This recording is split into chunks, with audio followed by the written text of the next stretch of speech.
Assalamualaikum warahmatullahi wabarakatuh. Waalaikumsalam Waalaikumsalam warahmatullahi wabarakatuh. Kami dari kelompok 5 ingin mempresentasikan tentang permasalahan tahapan siklus hidrologi.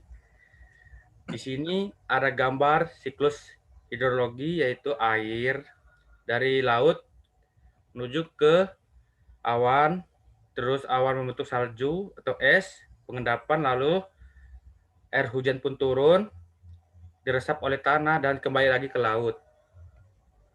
Next.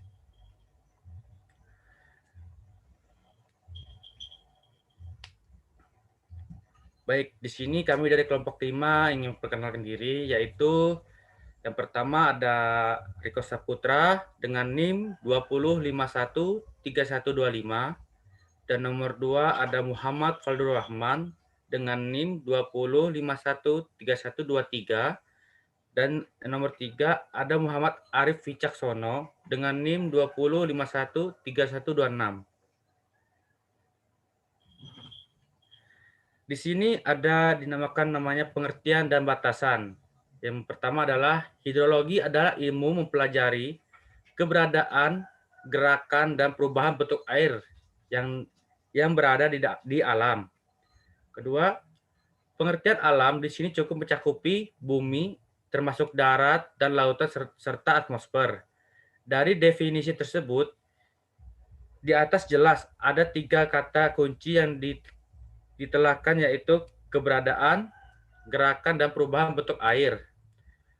Yang ketiga, terkait dengan konteks pengembangan keilmuan pada program studi teknik pertanian FTP, dari ketiga kata kunci yang telah disebutkan sebelumnya, pada pengertian hidrologi, masalah perubahan bentuk tidak dibahas.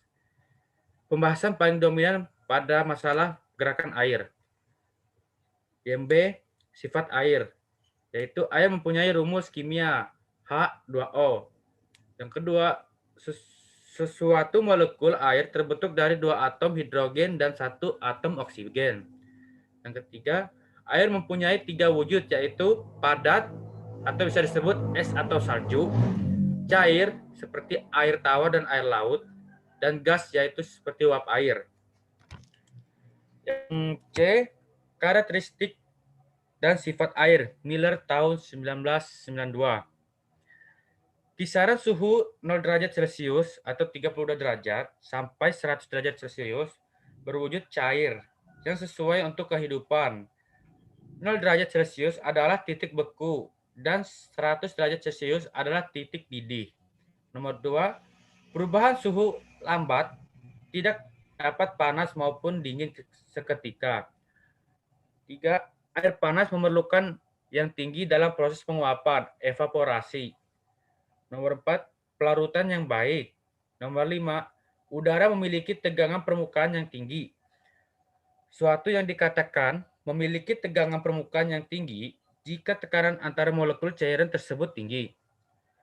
Tegangan permukaan udara menyebabkan udara memiliki sifat membasahi suatu bahan secara baik. Higher-Wetting ability. Tegangan permukaan yang tinggi menyebabkan sistem kapiler. Nomor 6. Air merupakan satu-satunya senyawa yang meregang saat membeku. Saat membeku, air meregang sehingga udara memiliki kandungan densitas atau yang bisa disebut massa atau volume yang lebih rendah dari udara. Sifat ini menyebabkan danau-danau yang beriklim dingin hanya membeku pada permukaannya saja. Next. Siklus hidrologi. Air hidrologi sering juga diserahkan dengan hidrologi siklus atau siklus hidrologi, yaitu suatu sirkulasi air yang meliputi gerakan mulai dari laut ke atmosfer, dari atmosfer turun ke tanah dan kembali lagi seperti semula, yaitu ke laut. Penjabaran dari siklus hidrologi yaitu air naik ke udara dari permukaan laut atau dari daratan melalui proses evaporasi. Air di atmosfer dalam bentuk uap air atau awan bergerak pada massa yang besar. di atas benua dan dipanaskan oleh radiasi matahari. Panas membuat uap air bergerak ke atas sampai suatu saat dan pada suatu cara tertentu dengan udara dingin sehingga terjadi kondensasi.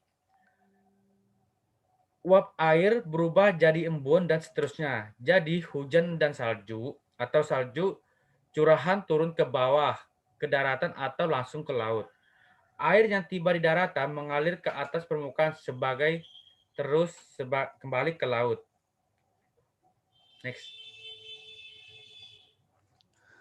Baik. Ini air melewati beberapa tahapan, yaitu yang pertama adalah tahapan transpirasi, kedua intersepsi, ketiga runoff, 4 evaporasi, kelima evapotranspirasi, 6 sublimasi, 7 infiltrasi, ke-8 perkolasi, 9 kondensasi, 10 adveksi, dan 11 presipitasi. Transpirasi. Transpirasi adalah suatu penguapan atau hilangnya uap air dari permukaan tumbuhan di mana pada proses ini tumbuhan mengeluarkan uap yang disebut dengan H2O dan CO2. Pada saat siang hari, yang panas transpirasi yang berlangsung melalui pori-pori daun yang berhubungan dengan udara luar. Pengaruh transpirasi yaitu adanya bentuk disik daun, sinar matahari, temperatur udara, kelembapan udara, dan keadaan air tanah. Runoff. Runoff yaitu kebalikan dari intersepsi air. Runoff adalah pergerakan aliran air di permukaan tanah melalui sungai dan anak sungai.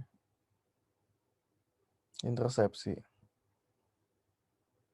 Intersepsi adalah proses tertahannya air hujan pada permukaan tanaman yang kemudian diuapkan kembali ke atmosfer. Air hujan yang jatuh ke tanaman tidak langsung jatuh ke tanah. Air ditampung dahulu oleh tajuk atau kanopi, batang, dan cabang tanaman. Evaporasi. Evaporasi adalah proses penguapan air dari tubuh perairan. Tubuh perairan di bumi adalah sungai, danau, rawa, dan lautan. Proses evaporasi sangat dipengaruhi dari faktor iklim seperti radiasi matahari, temperatur udara, kelembapan udara, dan kecepatan angin. Evapotransi adalah penguapan air yang dihasilkan dari proses transpirasi dan evaluasi. Dua komponen ini merupakan yang terpenting dalam siklus hidrologi karena mampu mengurangi simpanan air di dalam tubuh air, tanah, dan tanaman. Sublimasi. Sublimasi adalah perubahan es di kutub air menjadi air. Es di kutub menjadi uap tanpa melalui proses pencairan terlebih dahulu. Infiltrasi. Infiltrasi adalah proses peresapan air ke dalam tanah. Ketika hujan menyentuh permukaan tanah, sebagian atau seluruh air hujan masuk melalui pori-pori tanah. Proses peresapan air hujan ke dalam tanah ini disebabkan oleh gravitasi dan gaya kapiler.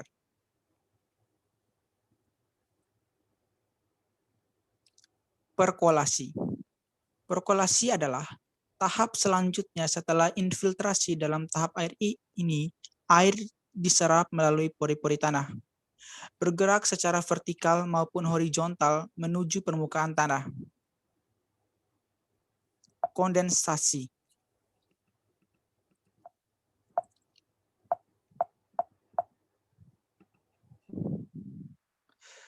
Kondensasi adalah proses perubahan wujud zat dari gas, uap air menjadi cair. Kondensasi juga berarti pengembunan. Dalam kondensasi, molekul-molekul air yang membentuk uap membesar dan menyatu membentuk butir-butir air menjadi awan. Adveksi. Adveksi adalah transportasi air pada gerakan horizontal seperti transportasi panas dan uap air oleh gerakan udara mendatar dari suatu lokasi yang lain. Pada proses adveksi, awan berpindah dari satu titik ke titik lain karena didorong oleh angin atau perbedaan tekanan udara. Presipitasi. Presipitasi adalah hujan yang turun dari atmosfer ke permukaan bumi dalam bentuk titik-titik hujan atau salju. Persipitasi terjadi ketika awan sudah tidak mampu menahan massa air yang dikandungnya. Awan kemudian menurunkan air hujan. Terima kasih. Baik, dan sampai sini presentasi kami dari kelompok 5. Apabila ada kurangnya atau salahnya mohon dimaafkan. Kami sebesar-besarnya mohon maaf. Terima kasih. Wassalamualaikum warahmatullahi wabarakatuh. Waalaikumsalam warahmatullahi wabarakatuh.